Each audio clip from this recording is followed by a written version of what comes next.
because you are a fucking idiot, okay? And I don't even have time to get into your bullshit. This could all go horribly wrong at any minute. Hello there, and welcome to the 183rd edition of Lewis Black's Rantcast, entitled, And the Fun Never Stops.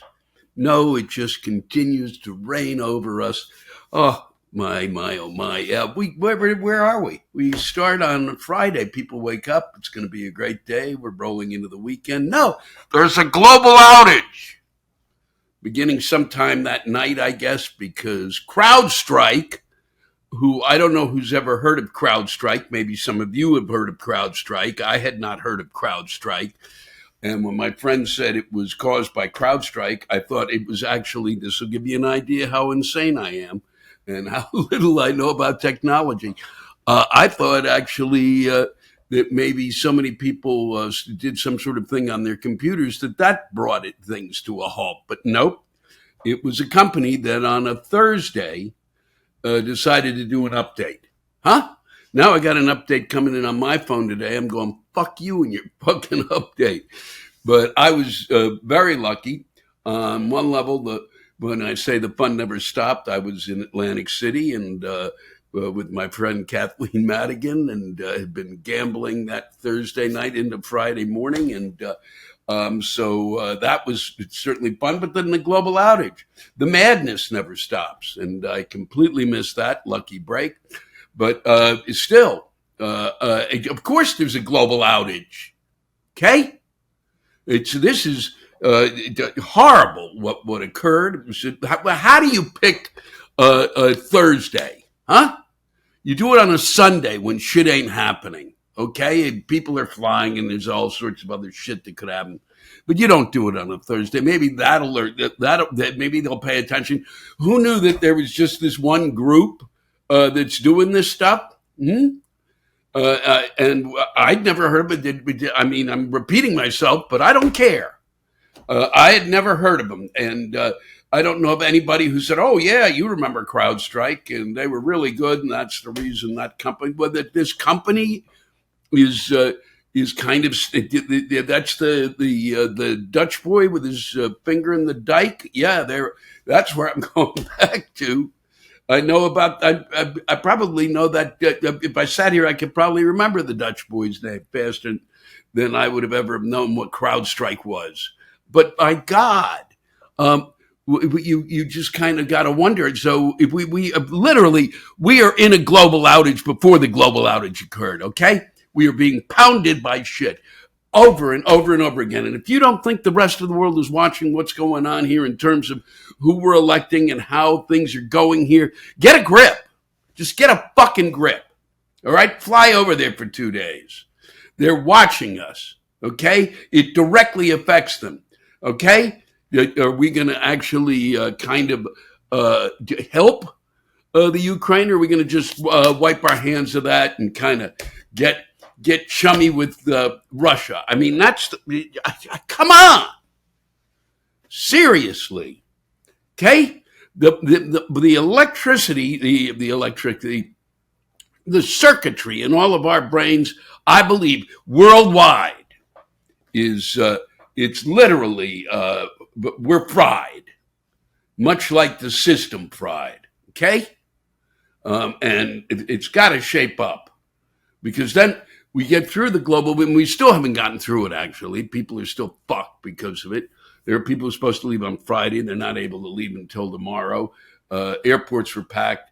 I had a friend of mine got screwed, basically, but it was lucky enough to get out and to get back. And I don't know, I was just very lucky to be in Atlantic City, where apparently, but we'll get to that in a bit.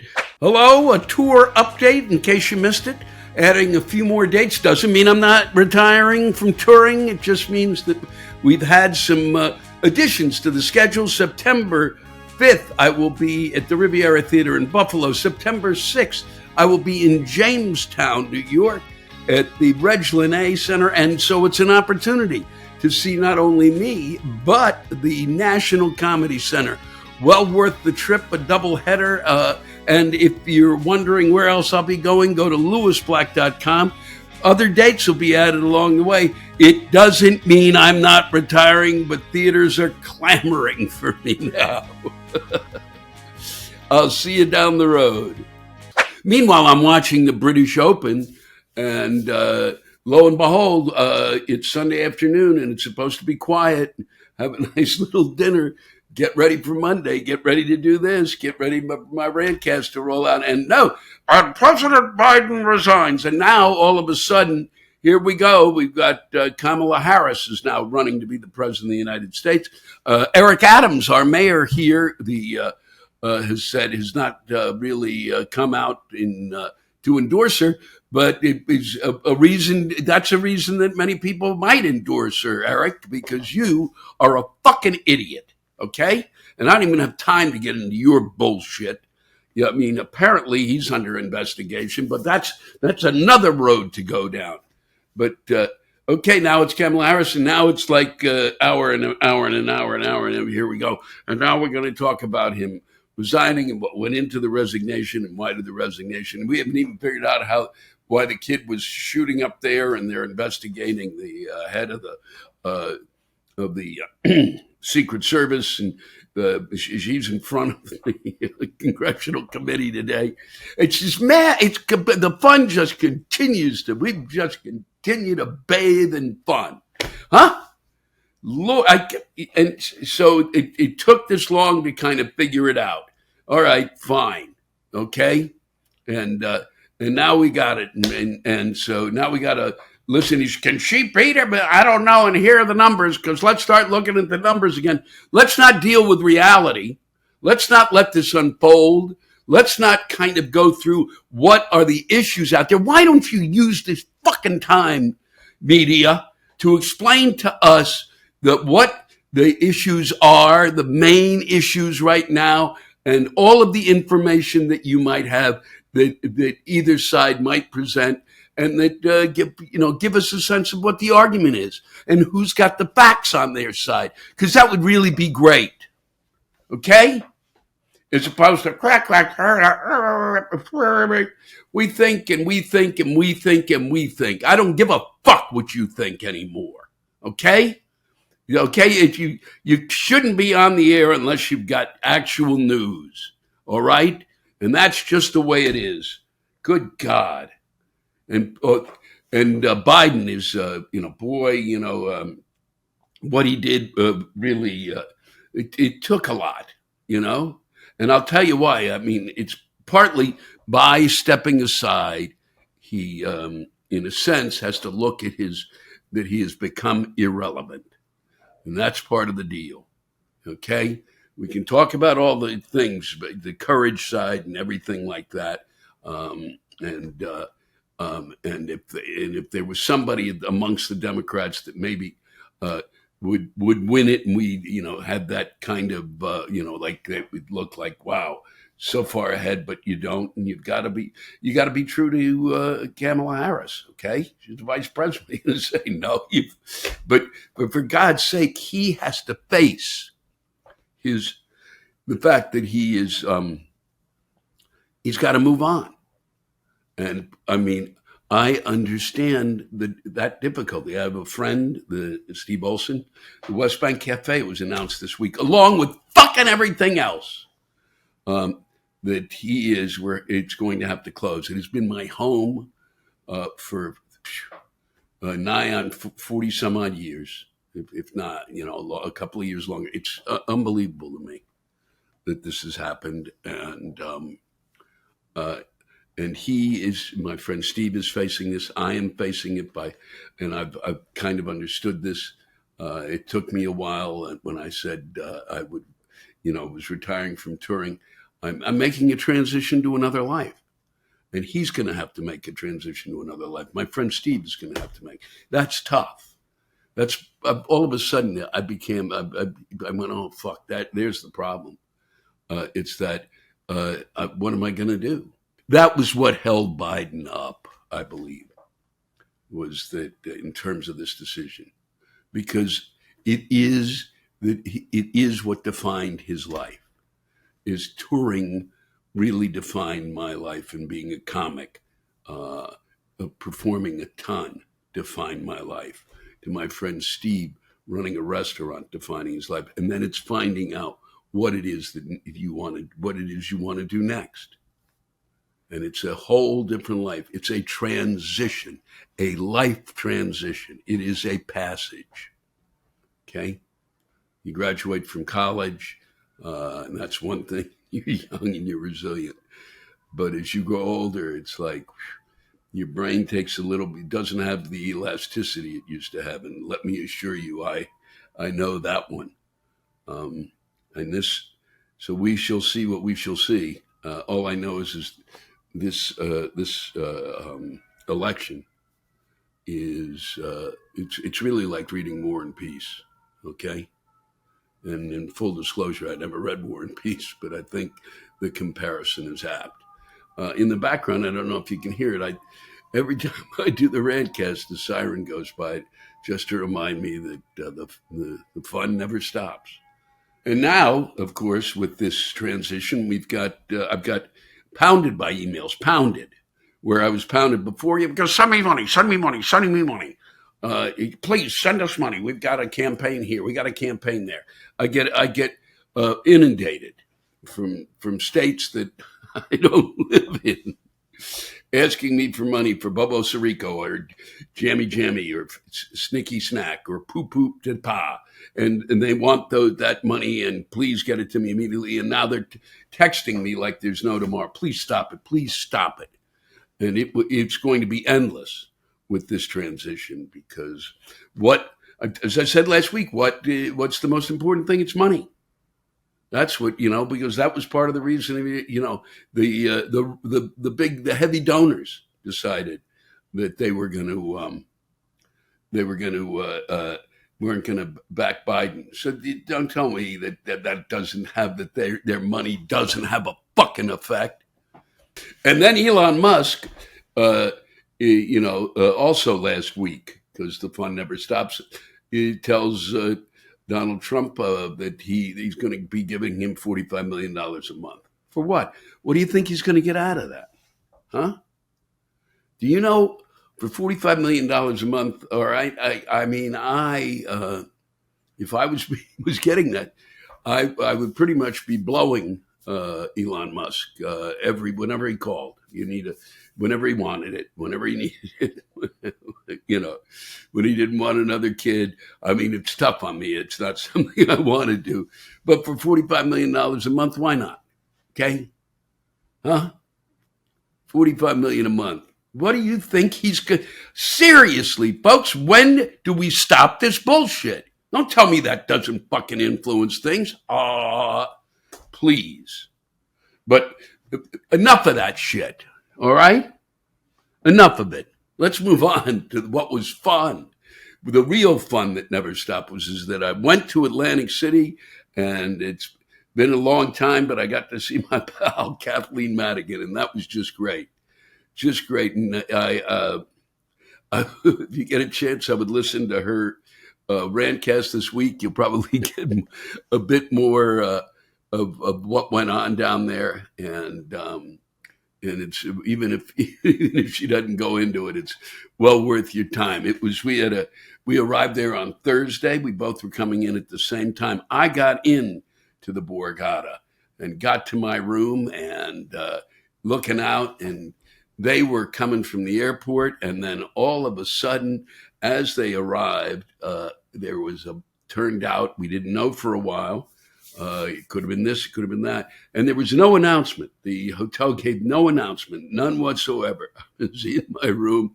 And the only reason I knew not to leave my room was Kathleen and Jody, who were coming back, couldn't get into the hotel because of the bomb threat. And the one who was kind of in charge of her performances there, they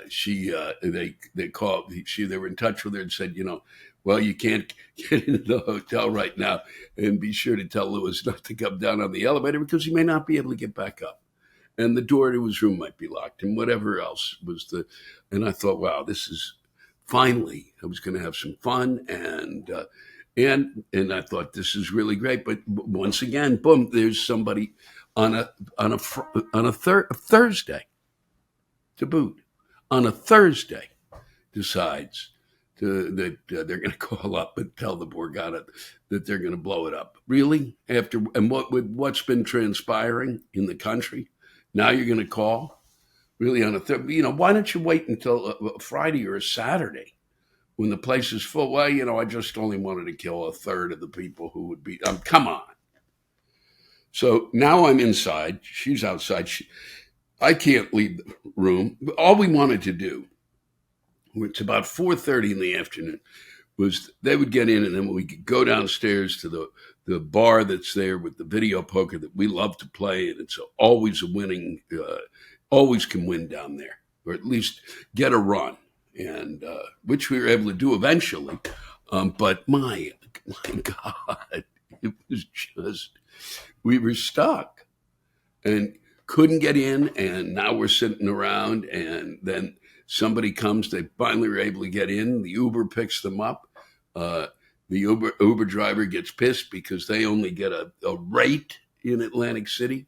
And now there's a ton of traffic trying to get back to the Borgata. So he basically dropped them off at Harrah's, which is miles away. Miles, just fucking, to schlep with their luggage. And whereas I think Kathleen has a post about where they could have walked up these, this trail that would have cut out some of the distance, but they couldn't because they had the luggage, and not a little bit of luggage, and I'm standing looking out the window and I saw them. They're coming up there. The cop is there. And I said, and what was amazing is that I'm in one part of the Borgata. There's another part next door in a whole other tower. And people in that other tower, they're in the pool outside. Well, if there's a bomb in here and it blows up, how come these people haven't been told to get the fuck out of the pool? Please leave the pool now. Worse than go down to the beach where there just may be sharks, because shards of glass may be hailing from the sky. Unbelievable. Just fucking crazy.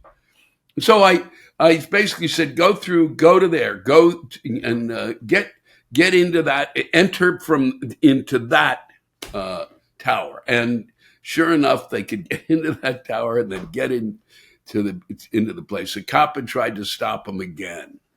And meanwhile, it was over. And they knew, Kathleen knew it was over, and that it was done, that it was an all clear. And but the cop, of course, hadn't been notified. Very mean cop. You'll probably hear that on Kathleen's. And then they came on in. And we got down there, and it was, we finally got to that, where we wanted to play. And it was good. We had a run. And it was great to be back with her and Jody and Jody's friend Doreen, and we just had a ball. It was a lot of fun, and I couldn't have been happier. I really enjoy spending time with her.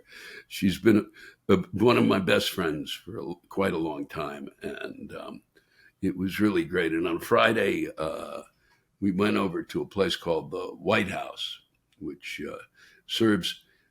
I had not been there in years, and they go there when they're in town, and it serves the finest, and I mean the finest Italian sub I've had in 100 years. All of the places, Subway, some of the others that are open, Jimmy John's, Yo-Yo's, they don't even come close. When it comes, this sub it's the Mount Rushmore of subs. It's the Hope Diamond of subs. It's just perfect and massive and spectacular. And I got a chance to eat one, and I ate all of it. I couldn't stop. As I said in one of the videos, it felt like an anaconda consuming a goat or something, where you see its belly, see its whole thing kind of swell up as it's trying to digest this thing. It was magnificent. Just magnificent.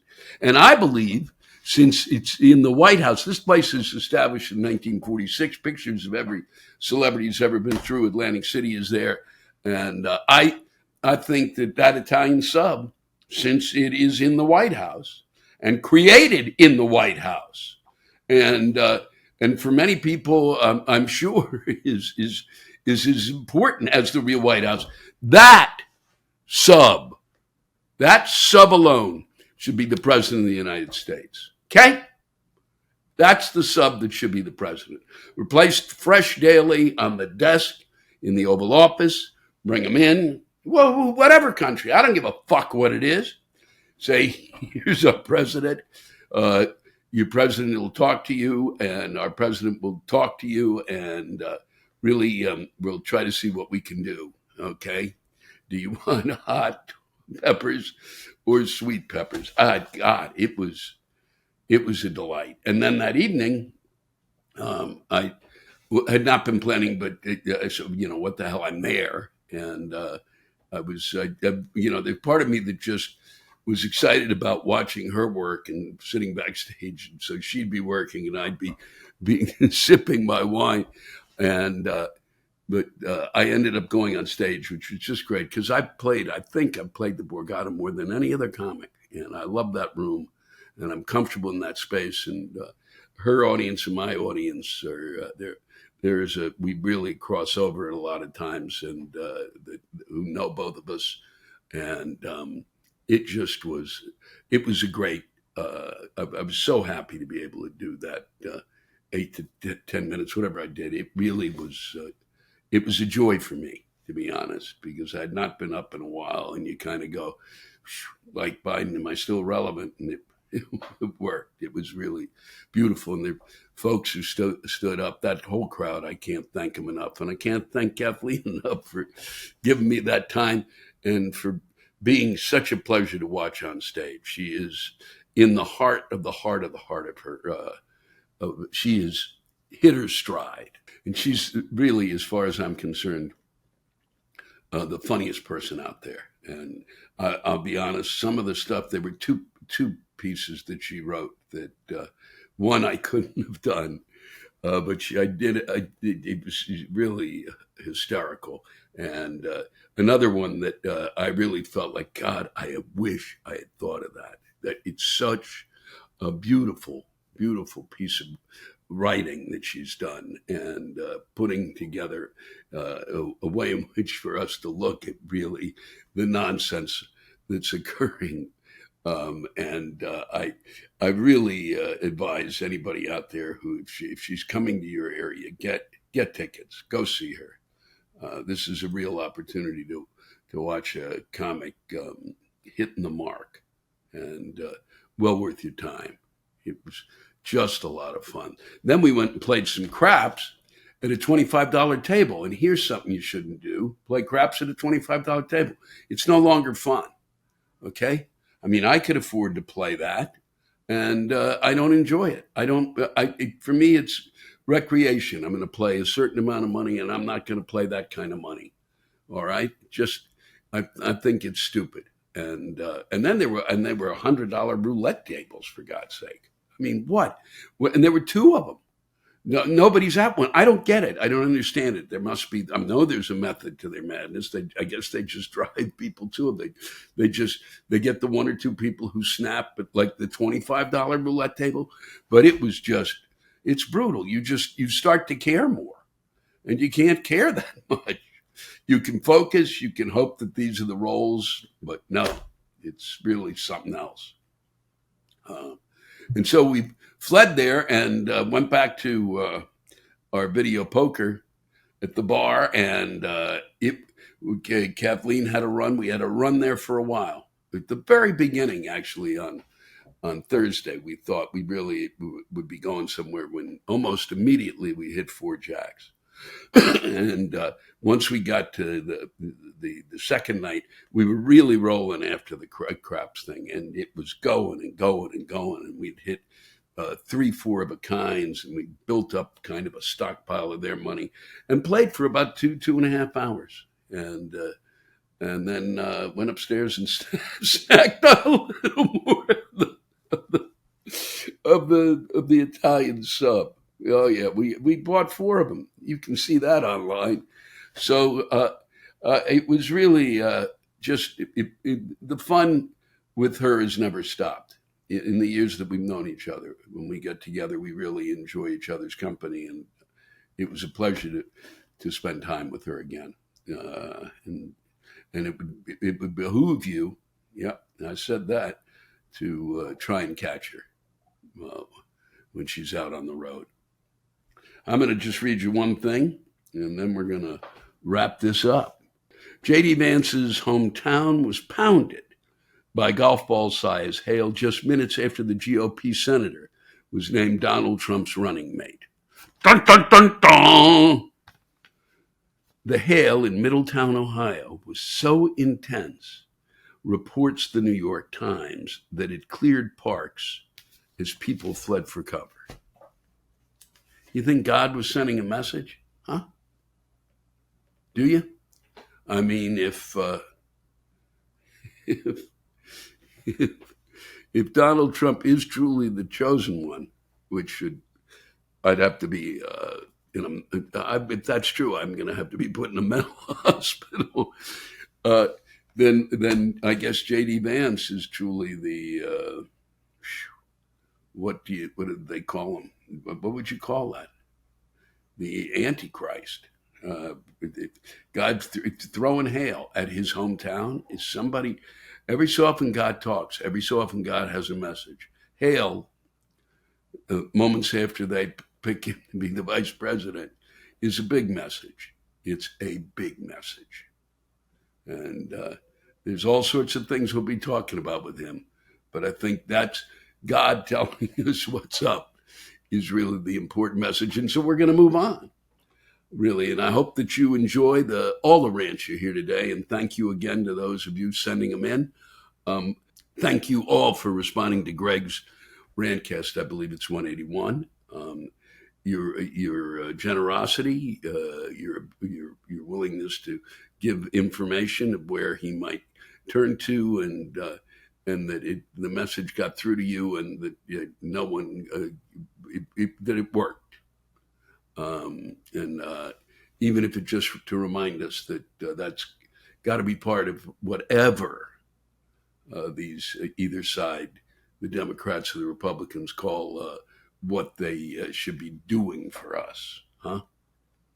Their platform. It should be,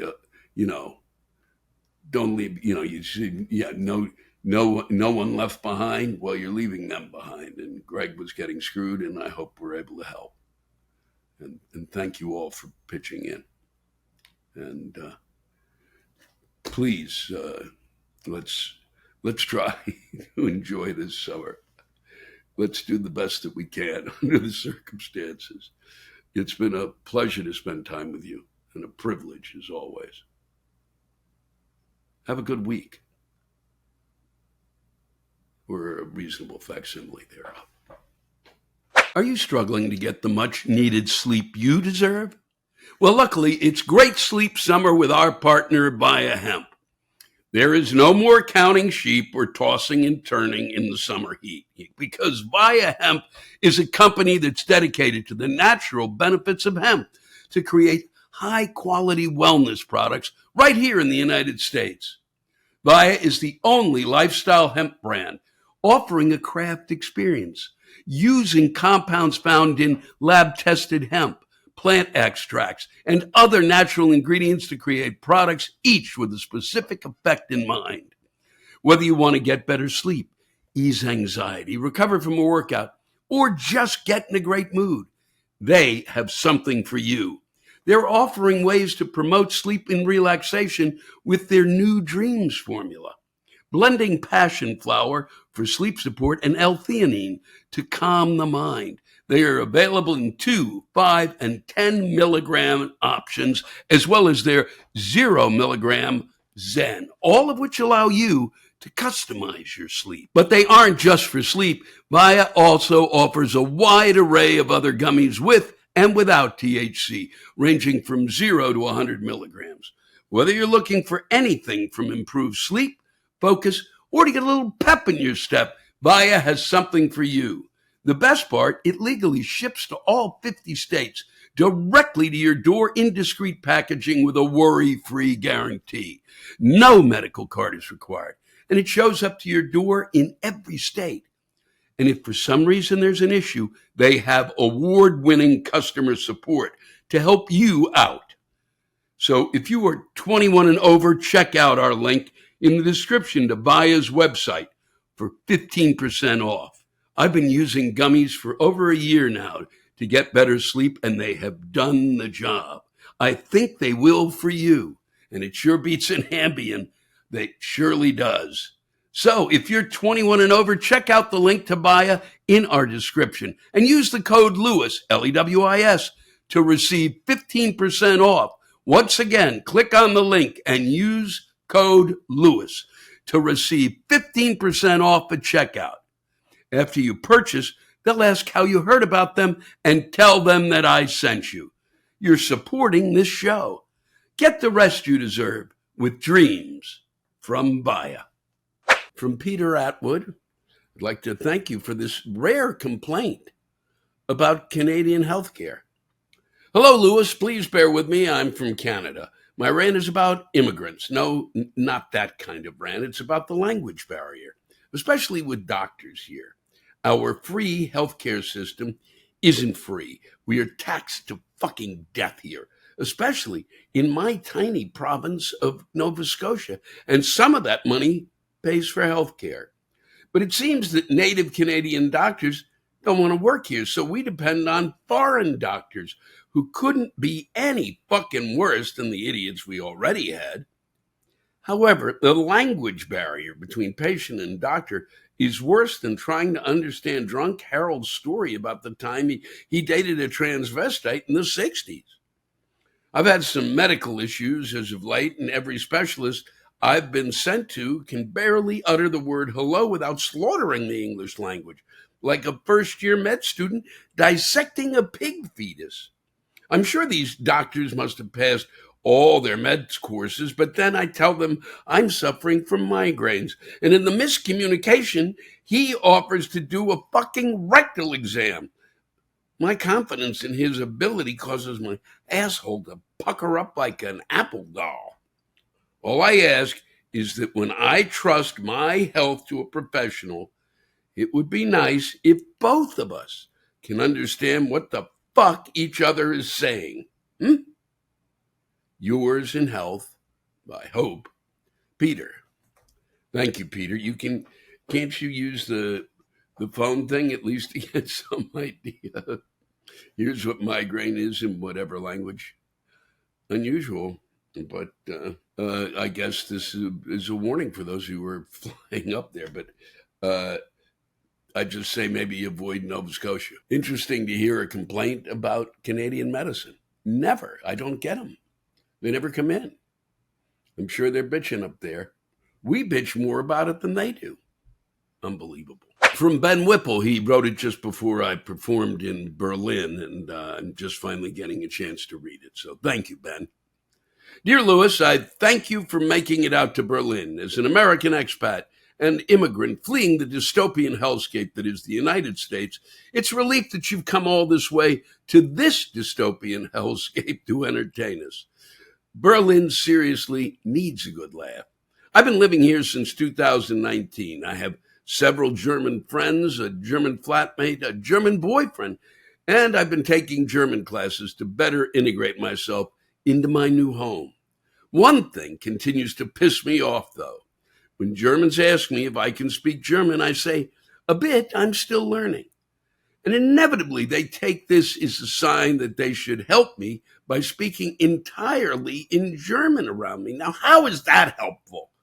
I'm taking classes both online and in person in order to learn German cases, sentence structures, and vocabulary. How is it helpful to me? If you speak too quickly and unclearly in your modern lower German slang, slow the fuck down, enunciate, and speak high German, you pricks. I'm used to this arrogant bullshit with English speakers, but it infuriates me nonetheless. And they don't even give me the option to decline their assistance. I'm in class every day learning your complicated language. Give my brain a rest, you asshole. The worst part is that when I ask a simple question like, is that word dative or accusative? All I get is a blank stare because these motherfuckers don't even know the rules of their own language. Dear Germans, I love most of you, but stop trying to be teachers when you're clearly not qualified. Danke. Louis, I'm curious what your opinion is of Berlin, which is very much unlike the rest of Germany. It's interesting. Historically, it's very interesting. My opinion is there's a lot of mea culpa museums there. I've talked about this.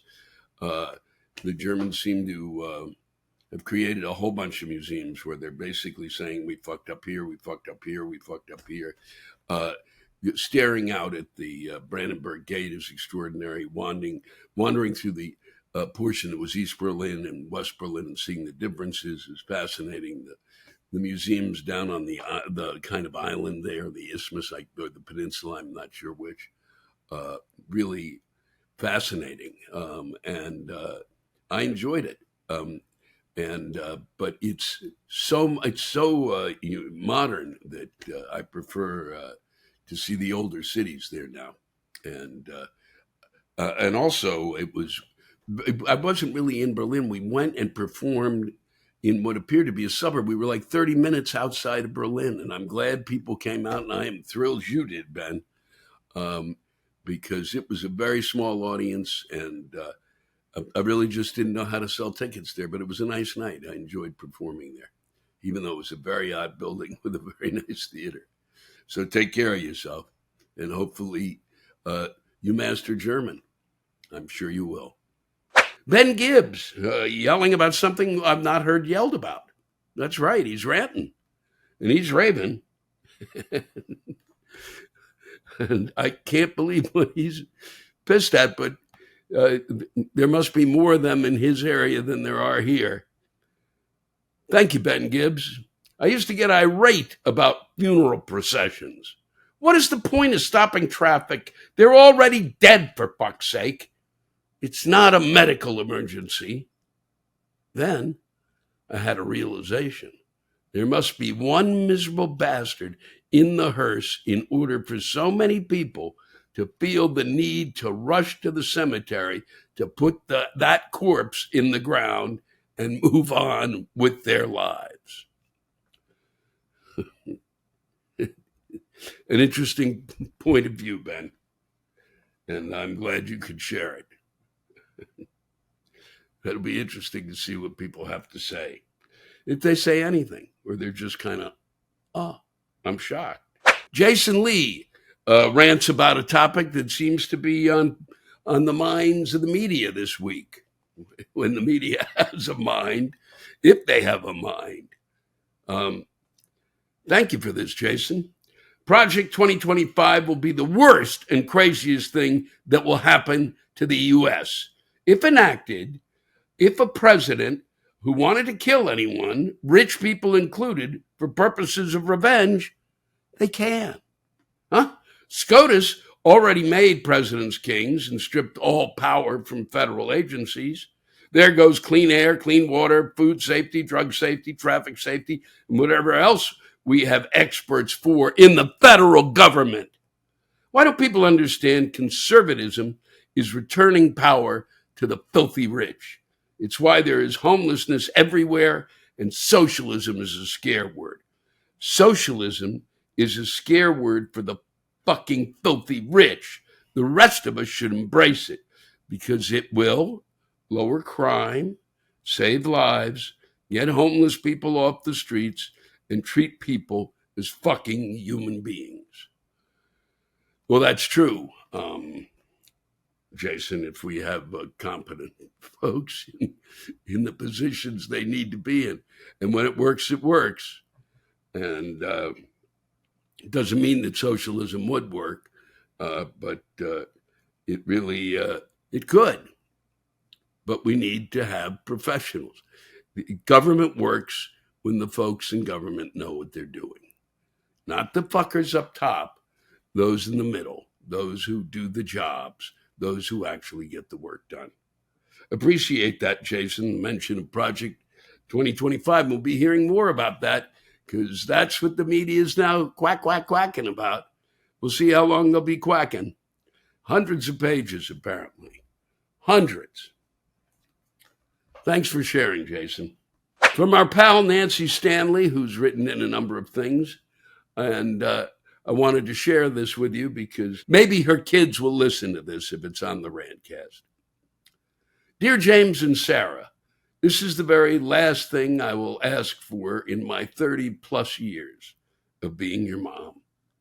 You never need to send me flowers again, or get me a birthday present, or put anything under the tree. Okay, I might ask you to take out the recycling sometime, or bring wine for Thanksgiving dinner. I'm not ready to cede all the everyday stuff. But this is the last big thing I'll ever ask of you, I promise. Vote for him. Just please do it. Hold your nose. Buy a bottle if that's what it takes. I'll Venmo dispensary money or send you a grocery gift card. Just vote for him. I know how much you want to opt out of all of this. I know you think this is as good a time as any to blow it all up. I understand how pissed off you are that your futures aren't on anybody's radar, how both parties have failed you. I see how you consider my generation, the one hosting this shit banquet, wholly unreliable. Please vote anyway, and vote for him, even though you detest both of them. Vote for him, even if he looks like a wax museum version of himself, even if he accepts the nomination by reciting one fish, two fish. Vote for him, even if priests are administering last rites, if he's on a ventilator, if they're already having his wake, if he's propped up like Weekend at Bernie's. Fucking just vote for him. Yes, him, a man who fronts for a system that has done nothing to earn your fealty. Wake up early and stand in line and vote for him in case there's later fuckery about mail-in ballots. Do it to save your mother's Social Security. Do it to tamp down today's vitriol and racism, though your generation will have to put that ugly genie back in the bottle. Do it so if you ever decide to have children, and not just cats, they won't be learning that kids in ancient times rode to school on dinosaurs. Do it because libraries will close and books will be banned, and the educated you worked hard, and the education you worked hard to get will be scorned as elitist and unnecessary.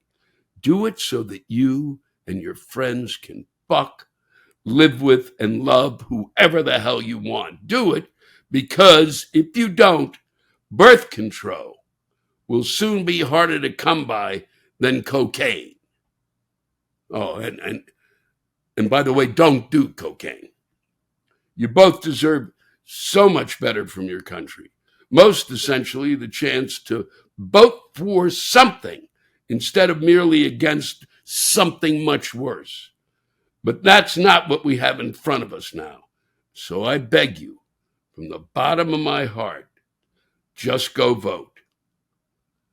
And vote for him. Love you, Mom. Thank you, Nancy. One of the very funny people that I know. She was on the cruise with us and took stand-up and has been doing it and and I'm very pleased to have read that. I think I think there's a lot that we have to apologize for. That's for sure.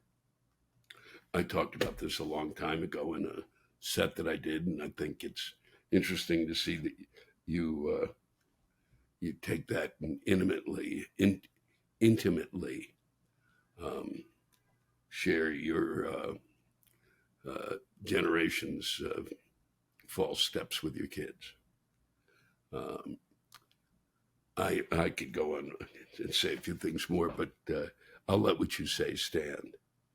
And if you don't know who she's referring, who the kids should vote for, why don't you write in and I'll tell you, okay?